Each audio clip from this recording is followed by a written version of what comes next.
We're following some breaking news out of Spring Valley where a wildfire just ignited. An evacuation order was just downgraded to a warning for what's being dubbed the Lodge Fire.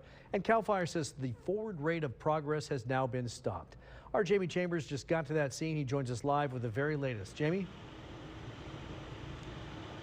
This was an incredibly close call, Phil and Maria. Just take a look at what we're looking at right now. We've got crews from CAL FIRE, we've got crews from Escondido, San Miguel. Everyone rolled through this area to try to protect themselves. Structure protection did an excellent job as this fire raged down the hillside, mostly driven by the fuel that used to be. Take a look at this, Michael, if you pan this around.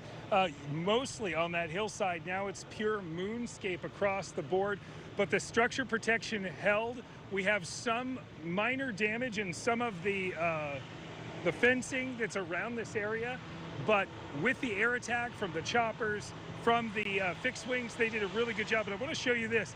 A lot of people are doing this when they evacuate their homes.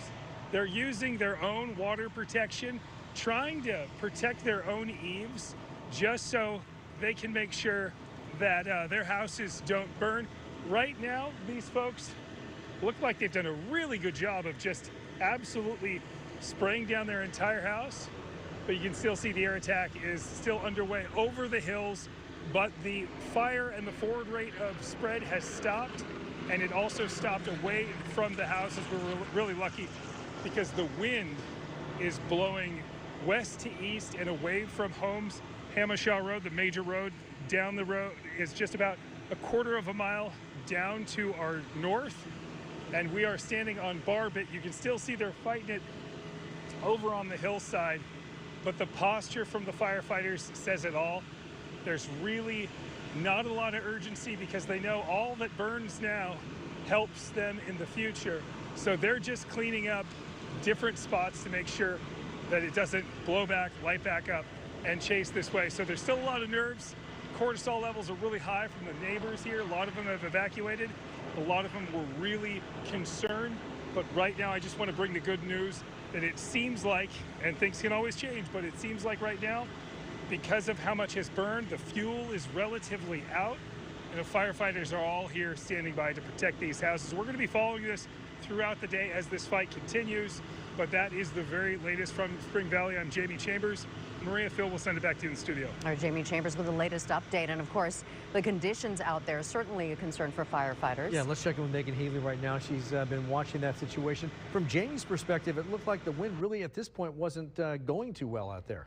Yeah, I mean, we're kind of in the afternoon hours where we're seeing a pickup of the afternoon winds. Like Jamie said, some stronger onshore flow coming through the region. But we also have thunderstorms out off to our east. And so even though in our mountains and our desert communities, we could get some lightning strikes with that, while it's not impacting the immediate area of Spring Valley, could be close enough, right, to be in that fire zone. We don't know how this fire started, but just something to always look out when we do get this monsoonal weather. It's hot, it's humid, and we're getting some winds as well. This is a live look at Mount San Miguel, and couldn't zoom in, but just off to this corner is where the fire is burning, and it's good news that we can't see smoke on the camera. It's very, very faint. But the Lodge Fire here, that's kind of a mapping area of where exactly it is, and firefighters had a great tool right next to them. That's going to be the Sweetwater Reservoir, so if they needed any sort of extra water boost for those tankers, it was readily available, I should say.